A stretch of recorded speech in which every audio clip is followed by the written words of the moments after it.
Lecture audio du conte La dernière perle de Hans Christian Andersen par Valérie Alain.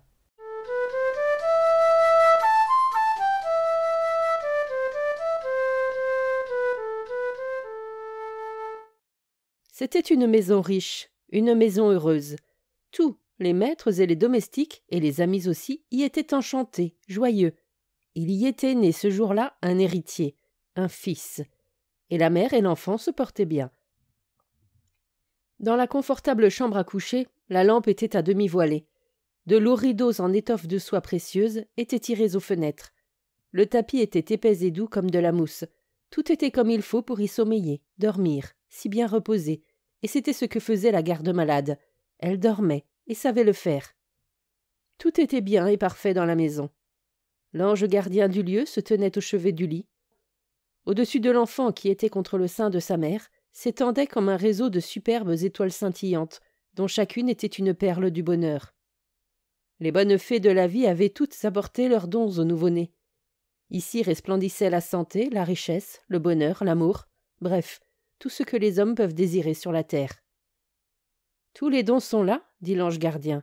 « Non » dit une voix toute proche. C'était le bon ange de l'enfant. Une fée n'a pas encore apporté son cadeau, mais elle l'apportera un jour, même si des années se passent. La dernière perle manque. Elle manque? Il faut que rien ne manque ici. Et si vraiment il en est ainsi, cherchons-la, cette puissante fée. Allons la trouver. Elle viendra un jour. Sa perle est nécessaire pour que la couronne puisse être fermée. Où habite-t-elle? Quelle est sa demeure? Dis-le-moi, j'irai, je rapporterai la perle. Si tu le veux, dit le bon ange de l'enfant, je te mènerai à la fée où qu'il faille la chercher. Elle n'a pas de séjour fixe. Elle vient au château de l'empereur et chez le plus pauvre paysan. Elle ne passe auprès de personne sans laisser de traces. À tous, elle apporte son cadeau, que ce soit un monde ou un jouet.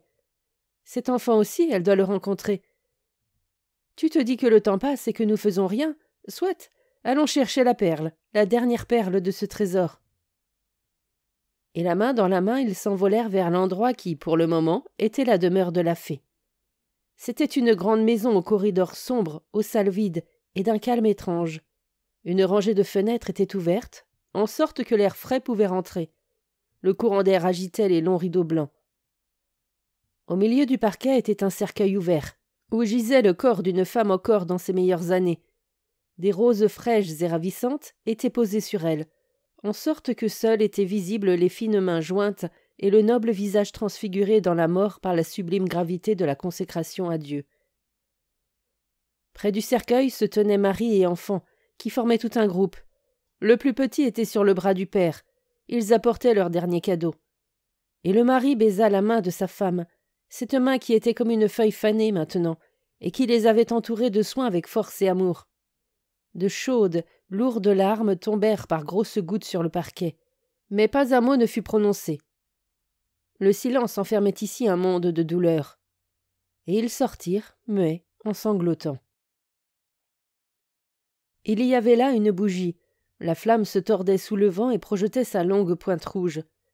Des étrangers entrèrent, posèrent le couvercle sur la bière, enfoncèrent les clous. Les coups de marteau résonnaient fortement dans les salles et les couloirs. Ils retentissaient dans les cœurs qui saignaient. « Où me conduis-tu » demanda l'ange gardien.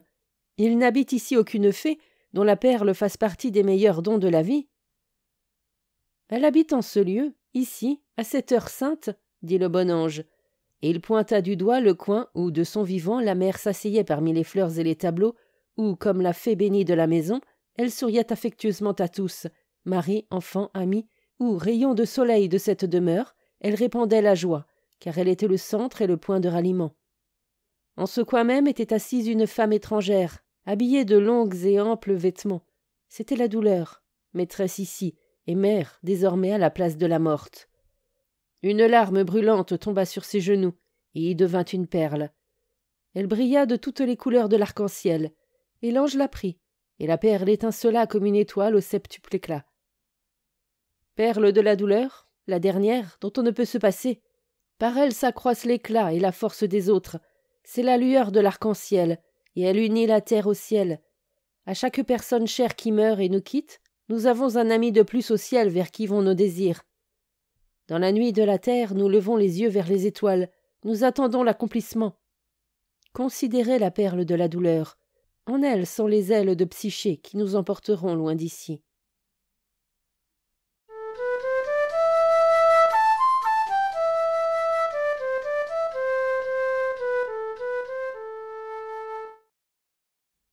Fin de la lecture du conte La dernière perle.